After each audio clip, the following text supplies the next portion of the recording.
Welcome to the Value Investor TV podcast. This is the podcast that helps you grow your wealth and become financially independent. My name is Becco, and my partner back on the stage with me, Hari. Morning. This is episode 44. In this episode, we are going to answer some of your questions. We've been reaching out to people on social media, and Frem's going to be on board to really push the effort. But before he came on board, and we've been getting a lot of response, a lot of feedback from you guys through emails and Facebook and all these other channels.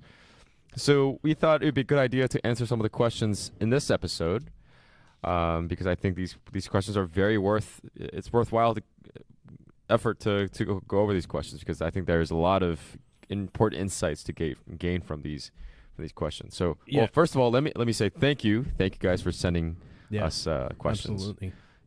So interacting with us, corresponding with us, this is important for us and important for you guys. We want to create a community, online community, where you guys can we can openly talk about value investing in a protected space. So, what you wanted to say something? Well, yeah. If you want to send us a question for a future episode, you can email us at info@valueinvestor.org, or you can tweet to us at Value Investor TV. Mm-hmm. Perfect. All right, let's get into some of these questions that came through. The first question we wanted to tackle is, if you can discuss more about your investment history and evolution as well as your track record. So, Hari, you've been a value investor for a long time. Yep. And first of all, thank you for being a good teacher to me. Sure. And many other people on the podcast. So tell us about your investment history and kind of how you grew as a value investor. Yeah. So it was kind of weird for me that I fell into value investing in high school. I'm 38 years old now. I was at the library, and I found this book called The Warren Buffett Way, and I'd heard about Warren Buffett from my dad, and he was at the time one of the richest men in the world. So I just happened to pick up this book. It was a book by Robert Hagstrom called The Warren Buffett Way, and it lays out how a little bit of a biography, and also what are the tenets of value investing as put forth by Warren Buffett. And so I read that book, and about 2 or 3 years later, I started. I worked at a company as a summer intern and had some extra money from savings. So that was my first opportunity at value investing. And I started very small. I had a few $1,000s. And that money that I started with, I invested in my first company was Tommy Hilfiger. I bought it at 9 7/16, because at the time they didn't actually do it in cents. It was in fractions. So that had been, for those of you who didn't know that was historically from the first 100 years of the NYSE, all share prices were quoted in fractions of a dollar. And then, so that's when I bought it at that price. And I sold it at around $15 or $16. And, it was it was an eye-opening experience for me to learn, that, because one, I read the company. I didn't, at the time there was no websites like Seeking Alpha or other things to kind of tell you, are you right or are you wrong about your investment thesis. And, my idea behind it was this company had gotten whacked at the time because the CEO, there was a rumor floating around that the guy was racist, that Tommy Hilfiger was racist.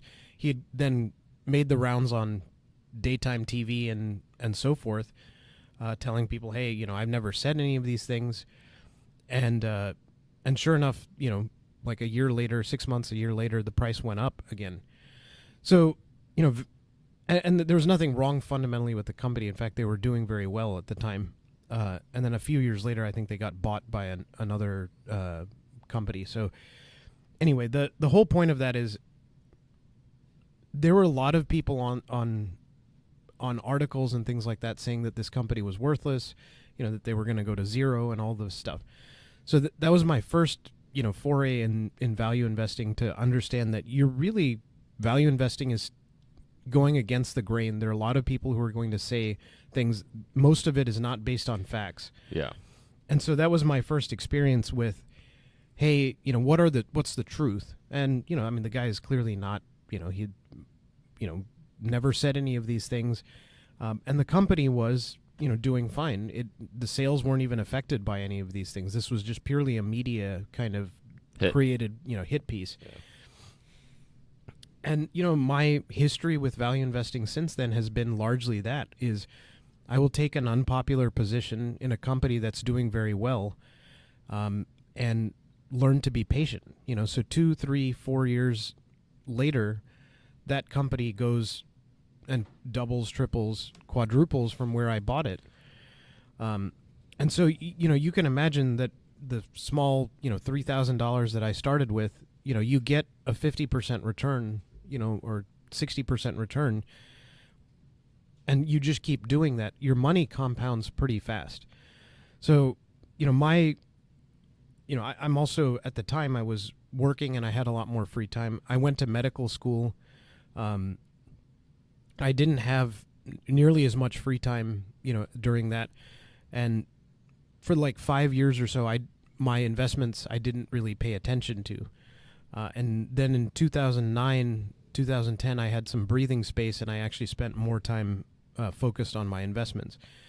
But I'm not going to discuss rates of return and things like that, but I'll say this, that initial amount of money, during my 30s, I only had a job for 3 years while I was in my 20s rather. And those 3 years I only made $40,000 a year. But with the investment that I had from that original $3,000, I was able to put, money down for a house, and I was able to then, as the last few years, I was able to buy a second house, and other things like that. So value investing has been very good for me. I'm actually 38 years old, as I said, and I'm fairly close to retirement. If I wanted to retire, and I actually like my job, and I work for a startup that makes software for healthcare companies.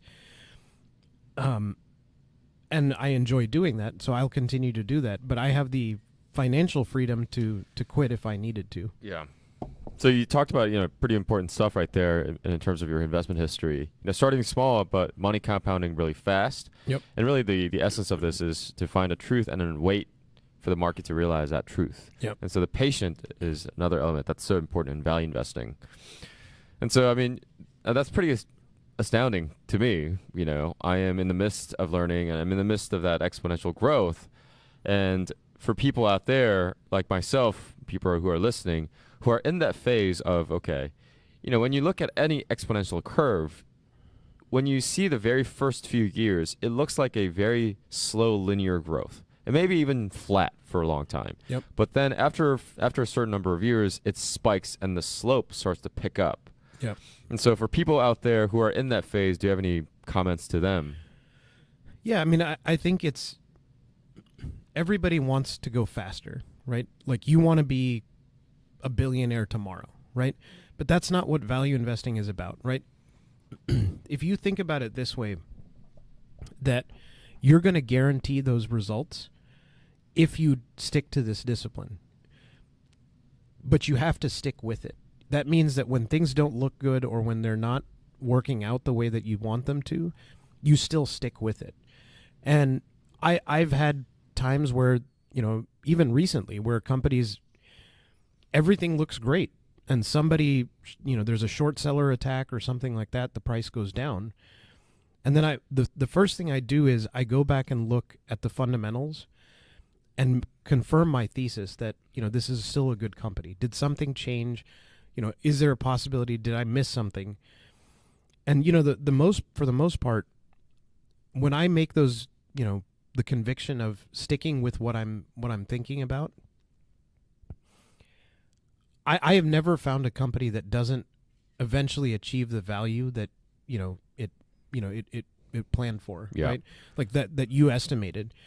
The difference is it's how long does that take? And you'll see people who say, yeah, I bought this thing, or I used options and I tripled my investment and all this stuff. And what they're not telling you, because this is the way social media works, is they're not telling you about the times that they lost money, right? And that's what happens when you are a trader, right? Is that you win some, you lose some. And at the end of the day, the house always wins, right? And so just like at the casino in Vegas, you're not going to be making a ton of money. Yes, there are people who made good money doing this and so on. But if you want to guarantee your results, value investing is the way to do that. Because ultimately, all of these assets will eventually become there. It's just how patient are you to wait till that comes. Right. And again, kind of important piece here is really the patience side of things, right? And I think consistency in terms of returns.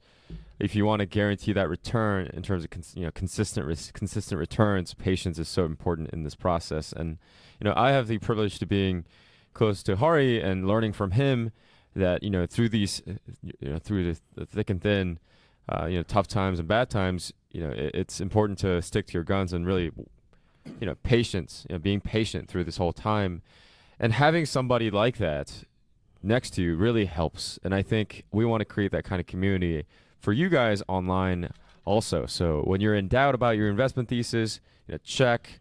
The market will throw you curveballs. A company that was worth $80 just suddenly dropped to 50 something for some news hit piece. Sticking to your guns and making sure that your investment thesis is actually a sound investment thesis. And actually, I think it's a good opportunity to check when these things come around. Well, the thing is, when you invest, every one of these investments you make is a learning opportunity. And the amazing part about learning like this is you have a financial stake in what you learn. You could easily, do one of these virtual stock exchange things where, you play against other people and you do this, on a short-term basis or whatever. That's not actually, that doesn't have the same teeth as having real money in the game. Even if it's $100, $500, it really makes you focus. Yeah, for sure. And then when you start focusing, what you start learning is, look, I if I'm willing to do the work, I will find undervalued assets, and then I will invest in them, and I will see returns. But the real challenge is, which is why we're not trying to give you a list of companies to buy. That we don't know your circle of competence. We don't know what you know. So that's why we're trying to tell you, figure out, build your framework to how, so you can find companies. Yeah. This mental framework. Right. Yeah. And then once you have that mental framework, you can go out there and make assessments. I don't know what you know. You don't know what I know. Right. So I can't tell you if this is something that you understand or not. That's a decision that you have to make. But if you are willing to put in the effort, you will see returns. Mm-hmm. Maybe you don't see the 25 or 30% returns that, some of the greatest investors find, but even at 15% a year, you're going to do very, very well. Yeah, absolutely. Yeah, so that's, you talked about your investment history, kind of your evolution as you went from a novice investor to a more seasoned investor. And so kind of on that last point, how, like Charlie Munger talks about Warren Buffett changing. Warren Buffett talks about how Charlie Munger changed him in terms of his investment process. For those of you who don't know the evolution of Warren Buffett's investment process, he was more of a strong, value-oriented person, kind of Benjamin Graham type of person that looked for really undervalued, the metric that he loved to use was, book, price to book, really looking at the book value and seeing undervalued company. Now, with Charlie Munger in his life, his thesis became more of a find a great company at a fair value. Yeah. So fair value, but a fantastic company.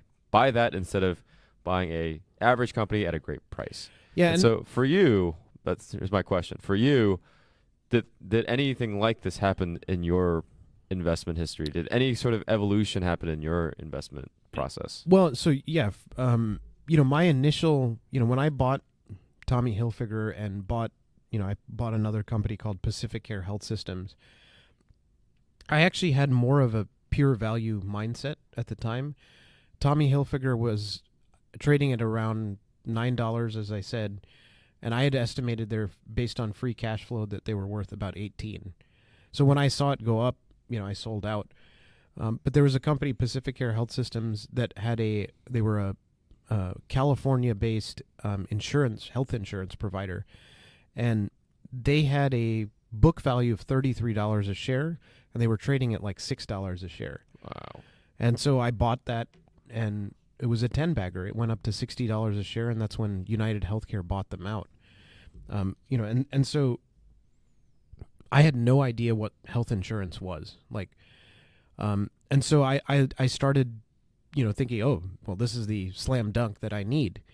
And so I invested in a company that I had no idea what they do. It was pure book value thing, and they were called Finova Group. And they later, the stock price went from like $4 a share to like $1. And I sold out before, but I didn't understand what the company did. Mm-hmm.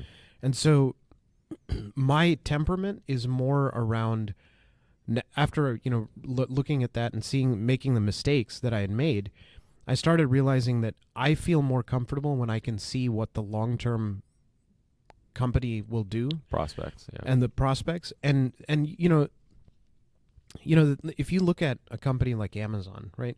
If you bought Amazon when they were IPOing at $400 million market cap, and now they almost crossed $1 trillion, or they're trading very high there, right? You could have put that down, did your assessment, and say, hey, online shopping is going to be a big deal, and never looked back, right? Your returns would be better than, trading, doing all of these crazy things, and you made one decision, right?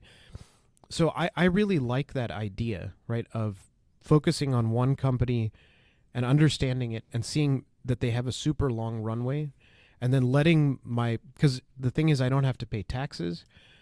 They just keep compounding their growth over time. It's a fantastic way to earn. And when you look at the people, there's a great book called 100 Baggers that talks about that. These high return on equity companies, they reverse engineered what does it take to go, to get 100x return on your investment. And I mean, let's be honest, if you had 3 of those in your lifetime, 100x return, you're done. You're done, right? So I've never hit 100x return, but I've hit, 10x, and, I sold out, of those kind of investments. But these are things that, you would want to, to see, as a investor.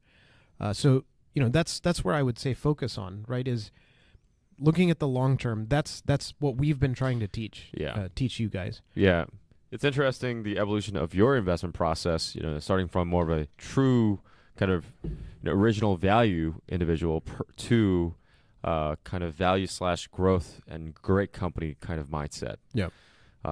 Which I think is very appropriate for nowadays. I think it's very appropriate, for you. If it fits you, it's great for you. If it doesn't fit you, then you got to find something else. Different flavors of value investing. Yeah, and there are certainly lots of successful people who've done lots of different things. Exactly. So don't take that as the only way to do it. Right? Yeah.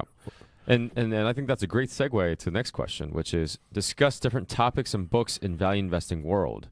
For example, Greenblatt's Magic Formula or Special Situation, Peter Lynch, etc. So the reason why I say it's a great segue is because, Greenblatt always talks about the special situations where in which you made a lot of money. One of these special situations is a spin-off, distressed assets, etc. So let's go into this. So discuss some of the different books. So you want to talk about some of the books that have influenced you deeply? Yeah. So I think we'd mentioned already the Robert Hagstrom's The Warren Buffett Way, which is a fantastic book, by the way. It's a great intro to value investing, and it kind of highlights a lot of different aspects of value investing, and really how to analyze companies. But, the question that was asked also talked about Joel Greenblatt. So there are 2 books that I really love by Greenblatt. I'm not sure if he actually has other ones beyond that, but the first one is You Can Be a Stock Market Genius, and I think it has a subtitle too, like Without Really Trying or something like that. That one is probably one of the best value investing books. He talks about in there these things that are called special situations. So special situations are like spin-offs, stock spin-offs. They are companies that are emerging from bankruptcy, and companies that have warrants. So there's lots of different areas. I think one that we'll do an entire podcast on, or two, is talking about spin-offs. Because if you actually just look at it, if you bought every spin-off since 1986 to 2016, you would have an annualized return of 20%. So just indiscriminately just buying spin-offs, which is a fantastic return. So then if you focus on the ones that you actually can understand and know something about, Sure. you may actually get a much better return than that 20%. Mm-hmm. So spin-offs are a great way to look. And Joel Greenblatt, is a fantastic investor and has done extremely well over a long period of time. And then he has another book called The Magic Formula, or the little book that helps you beat the market. And it's both of these are easy, very easy reads, and I would highly recommend picking them up. Yeah. The Magic Formula, though, is focused on return on capital and and he defines the return on capital, and then on a valuation metric, and then you rank order the stocks with the lowest score, or I guess the highest score in more each. value. Yeah, so the more value with the higher rate of return, and if you buy those stocks, you get a market beating return. Yeah. So, I think actually Greenblatt uses that formula to filter stocks and screen for things. Yep. So, and you can actually get his access to his website for free. Yep.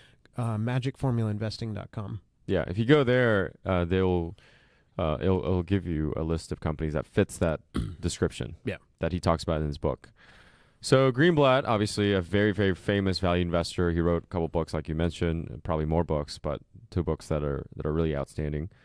Peter Lynch, I know you are great. You follow Peter Lynch quite a bit. Yeah. So talk about that, please. Yeah. So if I had to say who do I associate with the most, it would probably be Peter Lynch and Charlie Munger, more so than even Warren Buffett and these other folks that we've talked about. Mm-hmm. So Peter Lynch, for those of you who have never heard of him, started or worked on the Magellan Fund from 1977 to 1990 or 1991, and in that time, he crushed the market by like 10%. So, but he was actually running a mutual fund.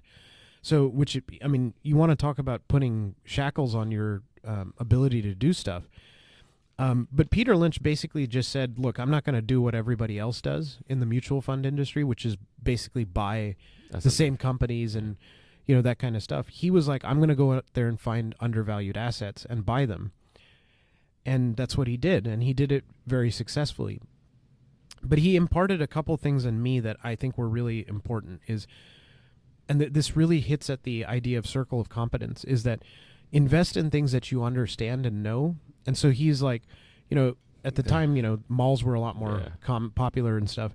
He would walk down the hall of the mall and just look at all these new businesses and then go and figure out if they're publicly traded, which has its pluses and minuses. Obviously, you need to understand what the company does, which is a good thing, but is it still a good investment? So you don't indiscriminately buy things that you like because they may not be good investments. Right. So Peter Lynch was a fantastic investor, and he had two books, one up on Wall Street and Beating the Street. Both I would highly recommend.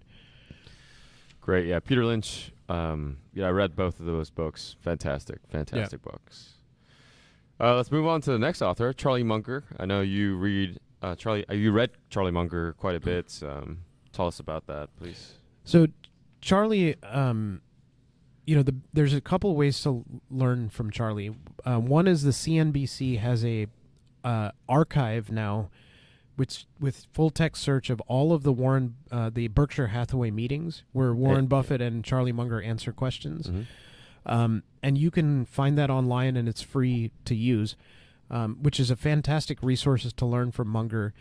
He also has the Daily Journal company, which he is the chairman of, and he answers questions and things like that. But I think the best book to learn from him, and this was a book that kind of changed my investment philosophy when is Poor Charlie's Almanac. So it's it's this hardcover book, and if you don't know about Charlie Munger, he is a big fan of Benjamin Franklin. So that's hence the name Poor Charlie's Almanac. So Ben Franklin was wrote the first almanac in the 1700s. So Charlie Munger really focuses on this idea of, I'm going to buy 3 or 4 companies, I'm going to hold them for a few years, and then realize the value, and then kind of move on. And if I only make one investment decision a year, that's fine. Or if I make no investment decisions a year, that's fine. But I'm only going to wait until they're home runs, right? I'm not going to try and hit base hits. And I have a lot of respect for him for the way that so the book is actually some speeches that he gave to business schools and other things, but the clarity of how he communicates shows that he understands these things. And then the other thing that I really love about him is that he has this idea of, in order to be a good investor, it's not just about being a good investor and understanding business, it's understanding everything. Yeah. The guy was a lawyer for 15 years or 10 years, and he decided one day that, to hell with this, I'm just going to, I want to spend all my time reading and learning. So he, put his money into some real estate holdings, made $1 million or so, and then had enough money to live off of for the rest of his life. And that $1 million turned into, $2 billion, with a lot of donations that he's made over the years. So, anyway, the whole point of it is, if you haven't read that Poor Charlie's Almanac, I would stop what you're doing right now and go buy it. Yeah, I think pull over in the car, get on Amazon and buy it. I think it's really powerful concepts that he talks about. The fact that you have to learn a lot. Yeah, and he talks about this in a very humbling way also. Yeah. His children calls him a book with some arms and legs, I think. Yeah. Yeah, it's pretty hilarious, but this guy is just a learning machine. Yeah. He just reads and reads and reads, and he's so knowledgeable about all these different ideas. And one of the things that he really likes to talk about is kind of people's psychology. Yeah. He's really into that. And so go check out Charlie Munger if you haven't. Yeah, and I'll say two more things that we've mentioned on the podcast before is the power of incentives. He opened my eyes to the idea of management is going to do what's best for management, not for the shareholder. So you want to make sure that management and the shareholders are aligned properly, right? Which is on our checklist. And the other thing is that he really talks a lot about return on capital or return on equity. Companies that have high return on equity over the long period of time, that's the rate of return that you're going to get. You saw that last week when we talked about NVR.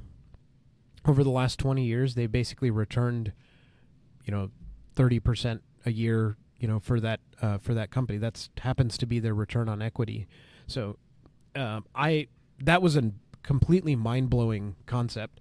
And this is something I'd learned for 15 years and never understood. And then he just said that, and everything clicked. So, yeah. You talked about. Let's move on to the next book, which is The Outsiders. I'm gonna talk about that.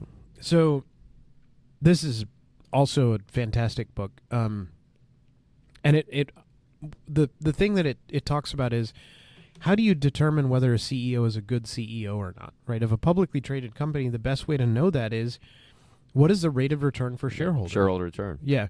So if you look at CEOs that are in the news a lot, right? Facebook is something that is literally every day there's an article in some, journal, Wall Street Journal or other newspaper. And, everybody talks about Mark Zuckerberg.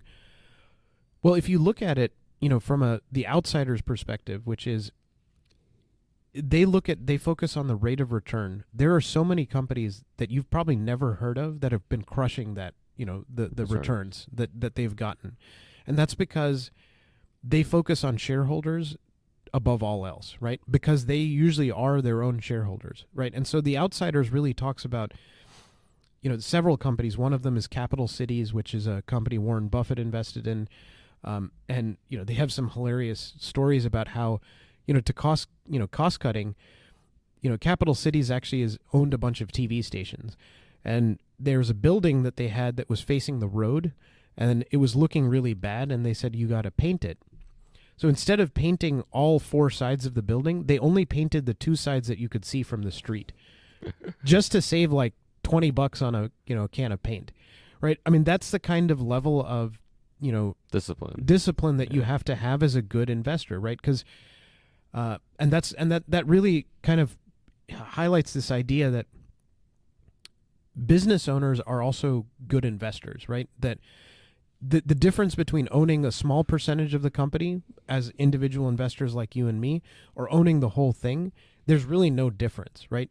You want to see the rate of return, and that maximizes your shareholder return, right? And so that's why the low cost moat, which we've always talked about, is the most powerful thing. Because if you can sell it for cheaper than everybody else, you win. Yeah. So the Outsider book, the reason why it's called Outsiders, the Outsiders, is because it mentions 8 CEOs. I think it's 8 Yep. CEOs that are not in the limelight. And that's why it's called Outsiders. They're not in the limelight. They're not in people's psyche on a day-to-day basis, like Zuckerberg, for example, or Bezos. But these outsider CEOs have crushed these insider people, Yep. people who are in the limelight. And it talks about these 8 CEOs have done it in a very humble fashion from outside. So that's why it's called Outsiders. Do check that out because it's a fantastic book. Yeah, and if they made an Outsiders 2, I would put NVR in that. Those guys are focused on shareholders, and there you go. Let's see. Another book, Dondo Investor. Yeah, so Monish Pabrai is a famous value investor. He became famous because he and his friend Guy Spear bought a lunch with Warren Buffett, and they so they listened to Warren Buffett give his wisdom about value investing, and then Guy Spear wrote a book called The Education of a Value Investor, which is a fantastic read, and Monish Pabrai wrote a book called The Dondo Investor. And so excuse me, the both books are a fantastic read, but they kind of highlight their philosophies on value investing. So it's not, neither of those guys is a Charlie Munger type investor.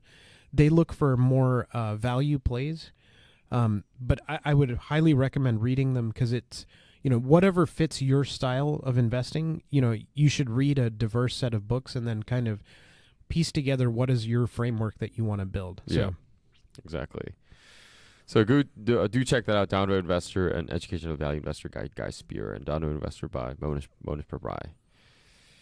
Yeah, so these are the questions that we have in front of us today. We'd be happy to answer more questions, so please do send us our way.